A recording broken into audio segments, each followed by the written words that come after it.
Olá pessoal, então vamos dar início ao nosso último módulo da disciplina de Química Geral 2, que é a parte de eletroquímica, ou seja, aquelas reações que envolvem a transferência de elétrons com a produção de eletricidade ou com a necessidade dela para que a reação ocorra. Tranquilo?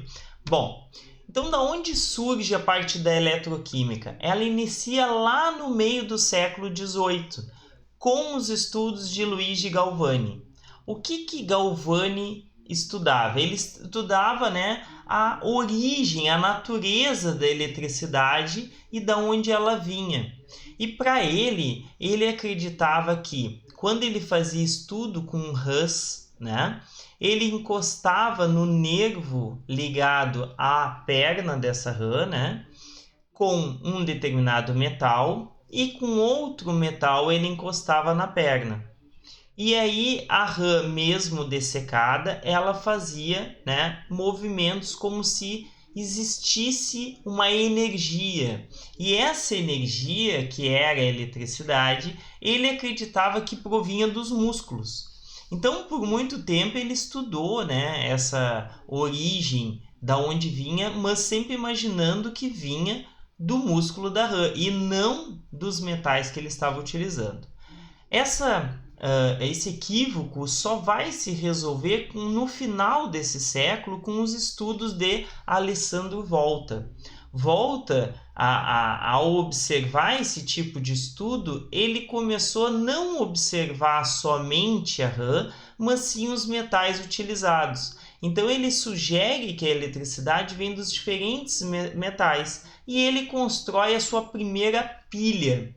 Então, a pilha que hoje a gente utiliza, em controle remoto, enfim, são o quê? Elas são originadas a partir da pilha de volta, e ela recebe esse nome porque realmente era uma pilha. Eles eram empilhados, os diferentes metais, separados, por um papel ou um tecido embevecido de uma solução salina ou uma solução com íons presentes, e depois a gente vai ver qual a finalidade disso, e ele consegue armazenar a eletricidade. Então, quando ele fecha o circuito, ele tinha a geração da eletricidade. Então, os estudos iniciam a partir disso. Mas a eletroquímica estuda que tipo de reação? São as reações do tipo redox.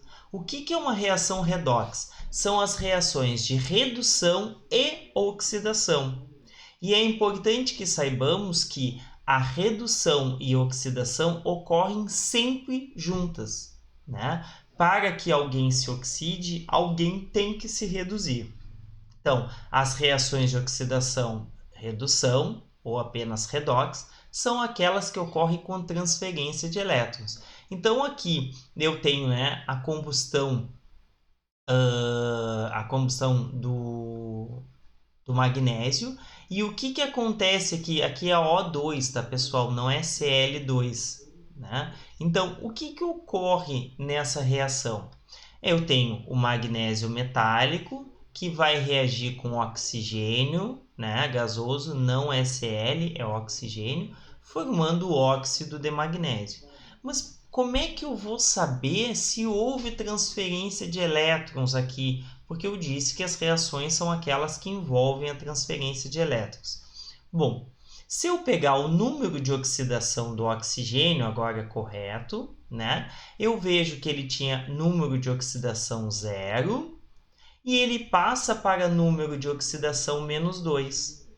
Quando ocorre isso, ele tem uma redução no número de oxidação, então por isso que eu digo que ele se reduziu, e ocorreu isso porque ele ganhou 2 elétrons. Mas de quem veio esses 2 elétrons? Provavelmente da espécie que reagiu com ele, que é o magnésio. O magnésio tinha número de oxidação 0 e ele passa para número de oxidação mais 2. Por que ele aumentou o seu número de oxidação ou simplesmente oxidou? Porque ele perdeu 2 elétrons. Esses 2 elétrons foram para o oxigênio, formando o óxido de magnésio. Ah, professor, mas como é que eu vou saber? Reagentes é sempre zero? Não. Os produtos sempre são 2, podendo ser mais ou menos? Não. Esse número ele vai variar, que é o número de oxidação de cada elemento, e isso depende da característica desse elemento. Existem elementos que têm tendência a se oxidar e elementos que têm tendência a se reduzir. E isso é característico deles e dependendo do tipo de reação. Isso também pode inverter. Bom, então, para fixar, a oxidação corresponde ao aumento no número de oxidação, então de 0 para mais 2 houve um aumento, como a redução corresponde à diminuição do número de oxidação. Era 0, passou para menos 2, ou seja, houve uma redução. Para a gente entender isso, a gente precisa entender como eu vou atribuir esse número de oxidação, e existem algumas regrinhas. Primeira coisa, o número de oxidação de elementos não combinados com outro elemento é sempre zero. Então, ouro puro, a prata pura, o sódio puro, o O2, o O3, ou seja, quando eu tenho apenas um único tipo de elemento, o número de oxidação dele é zero. Então, os metais no seu estado metálico é zero, porque ele está somente com outros átomos iguais a ele. O gás oxigênio, que é O2, o gás ozônio, que é O3, o fósforo, seja o fósforo branco ou o fósforo vermelho, né, que é o que só vai variar, né, pelo número de átomos de fósforo presente. Então, todos esses vão ter número de oxidação zero. Então, sempre que vocês verem um elemento sozinho, ou no caso dos metais, que aparece somente o símbolo de um átomo, mas na verdade a gente sabe que o metal, né, vai ter N átomos. A segunda questão é que a soma do número, né, dos números de oxidação de todos os elementos envolvidos numa espécie é sempre igual à carga total. O que quer dizer isso? Ó? O número de oxidação dos 2 átomos de hidrogênio, do átomo de fósforo e dos 4 átomos de oxigênio é menos 1, ou 1 menos. Então, o número de oxidação de cada um dos elementos, a soma deles vai dar menos 1. No caso do ácido sulfúrico aqui é zero, né? Porque não tem nada, a gente sabe que ele é neutro. Se ele é neutro, quer dizer que a soma dos 2 átomos de hidrogênio, do número de oxidação do enxofre, mais dos 4 átomos de oxigênio, o número de oxidação deles, vai ser zero. Mesma coisa para a água ou para o hidróxido de sódio. Isso é importante porque, às vezes, a gente sabe o número de oxidação de um elemento, sabendo o estado de oxidação daquela espécie, né, daquela substância, a gente vai conseguir determinar de outro elemento que a gente não sabe. Isso a gente vai fazer ainda nessa aula. E aí a gente vai ter alguns dados que são de espécies que é mais ou menos fixo. E é a partir deles que a gente vai conseguir determinar das demais espécies. Então aqui, ó, o número de oxidação do hidrogênio, né, geralmente é mais 1, quando combinado com os não metais. Então, todas aquelas espécies que estão para cá na tabela periódica, aqui esse não tem a escadinha, né? Mas aqui, lembra que tem uma escadinha, então os elementos que estão aqui, né? Que são os não metais, ele vai ter carga mais 1. Agora, quando ele está ligado a estes elementos aqui, que são os metais de transição e metais de transição interna, e essas espécies aqui também, da família 1 e 2, nós teremos carga menos 1. Então, aqui, exemplo. Ó, eu tenho hidrogênio ligado ao oxigênio. Oxigênio, né, é um não metal, então carga mais 1. Tenho hidrogênio ligado a enxofre e oxigênio, também não metal. A mesma coisa aqui. Então, nessas 3 primeiras espécies, eu tenho o hidrogênio com carga mais 1. Já no hidreto de sódio, ele está ligado a um metal da família 1. Nesse caso, eu vou ter ele como carga menos 1. Tranquilo? Bom, adiante então. O número de oxidação dos elementos do grupo 1, então aqui, grupo 1, é mais 1. do grupo 2 é mais 2. Então, esses elementos vão ter o número de oxidação fixo. Lembrando que o hidrogênio, né, ele varia tanto tendo características de não metal como de metal. Então, por isso que ele varia o estado de oxidação. O número de oxidação dos halogênios é menos 1. Quem são os halogênios? A família 17, aqui, ó, flúor, cloro, bromo, iodo e astato, né? Então, esses elementos ele tem carga menos 1, exceto quando eu levo em consideração essa primeira regra, ou seja, Cl2, F2, Br2, ou seja, quando eu tenho apenas halogênios ligados, ou seja, da mesmo elemento, eles vão ter número de oxidação 0. Mas, quando ligados a outros elementos, ele vai ter número de oxidação menos 1, exceto com o oxigênio. Então, quando eu tenho ali, ó, tenho flúor, cloro, bromo e iodo, né, que são os principais que a gente vai ter substâncias, né? Quando ligados entre eles, por exemplo, F2, Cl2, 0. Quando ligados com qualquer outro elemento, menos 1. Quando ligado ao oxigênio, eles vão ter carga positiva, somente com oxigênio, né? Com exceção do flúor. O flúor é o único que, mesmo ligado ao oxigênio, ele vai estar com carga menos 1. Tá? E a última regrinha, o número de oxidação do oxigênio, agora é importante, é menos 2. Na grande maioria dos casos vai ser menos 2. Na maior parte. Mas há exceções, né? Que são os compostos com flúor, que eu acabei de falar, com os peróxidos, como são, por exemplo, H2O2, os superóxidos, né? Que ele vai ter carga menos 1, e os ozonídeos, né? Os O3, os quais valem as duas primeiras regras, ou seja, essa regra aqui que a gente vai pegar, né? Que ele vai estar o número da carga da espécie, né? Seja, por exemplo, aqui, né? Eu vou somar todo o número de oxidação e descobrir qual é o do oxigênio. Nesse caso aqui, eu vou descobrir o fósforo, né? Porque o oxigênio vai ter carga menos 2. Então, é essas regras que a gente vai levar. Vamos ver como é que isso funciona na prática. Então, eu tenho aqui, ó, a conversão do SO2 em SO4 é uma oxidação ou redução. Só olhando, é difícil dizer. O que eu vou fazer? Eu vou determinar o número de oxidação de cada espécie e ver se ocorreu uma redução ou uma oxidação. Então, vamos pegar aqui, ó. O número de oxidação, né, do SO2 é 0.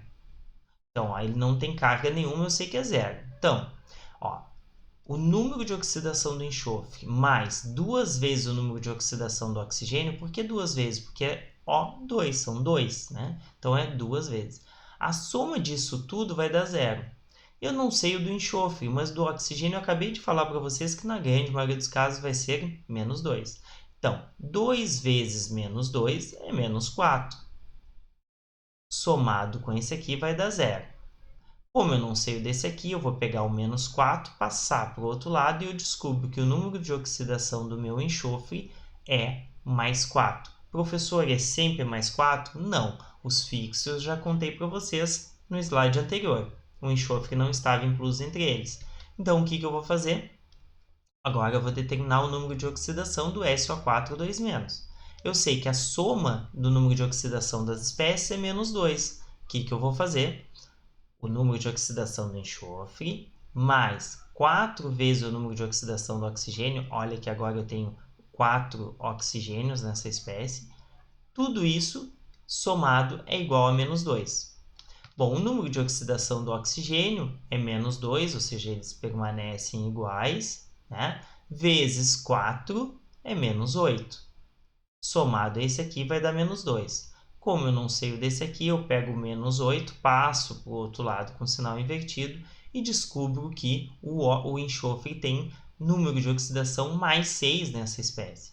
Então, o que aconteceu? Neste caso aqui eu tenho um menor número de oxidação, aqui eu tenho um maior número de oxidação. Então, ele passou de um estado de menor oxidação para maior oxidação. O que é isso? A reação é uma reação de oxidação para o enxofre. E o oxigênio? Não houve mudança, ele não doou. Mas, professor, o que aconteceu? Se ele aumentou o número de oxidação, quer dizer que ele doou elétrons. Para quem ele doou? Bom, para outra espécie que ele estava reagindo, né? No caso, foi o próprio oxigênio, porque provavelmente ele reagiu com O2, que o número de oxidação é 0, e aqui passou para -2, quer dizer que ele ganhou elétrons. Mas não foi a pergunta que eu fiz aqui.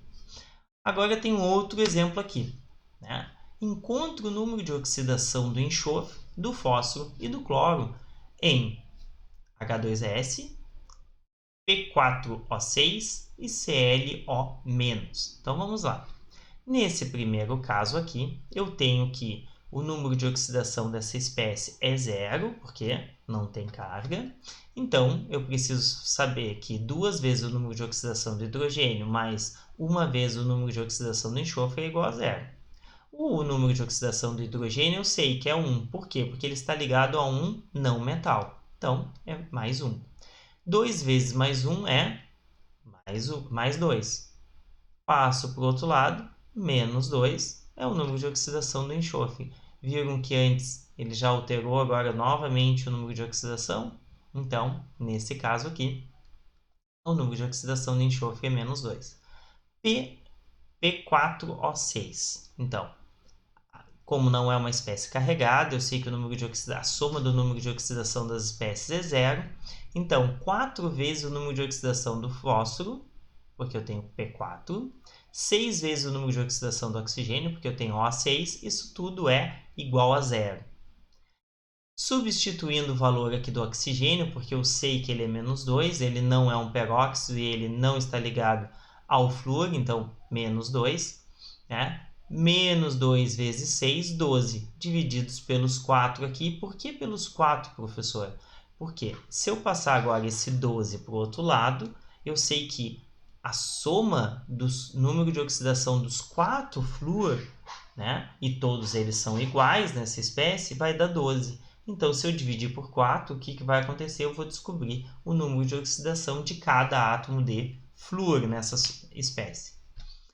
Agora, o do cloro. Então, o número de oxidação do cloro mais o número de oxidação do oxigênio é igual a menos 1, porque é uma espécie carregada, né? Quando só tem o sinal, é porque é 1, né? Se for 2, eu preciso acrescentar o número 2 para indicar que a carga total é menos 2 ou mais 2. Então, o número de oxidação do oxigênio, menos 2, passo para o outro lado, né? Então, menos 1 mais 2. Por que mais 2, professor? Aqui não era menos, menos com menos vai dar menos. Como ele está diminuindo, passa para o outro lado somando. Então, passou para o outro lado positivo.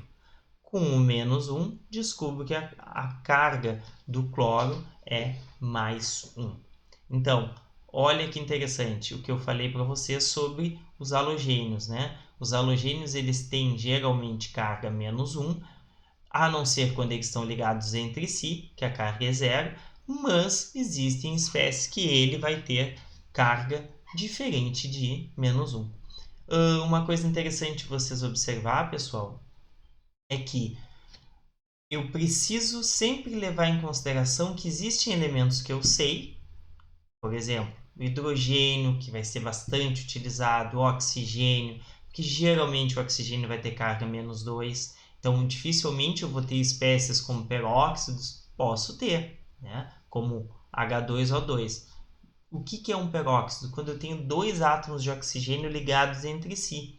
Porque aqui vocês vão dizer, professor, aqui não é um peróxido? Porque aqui é um superóxido, porque vai ter mais, né?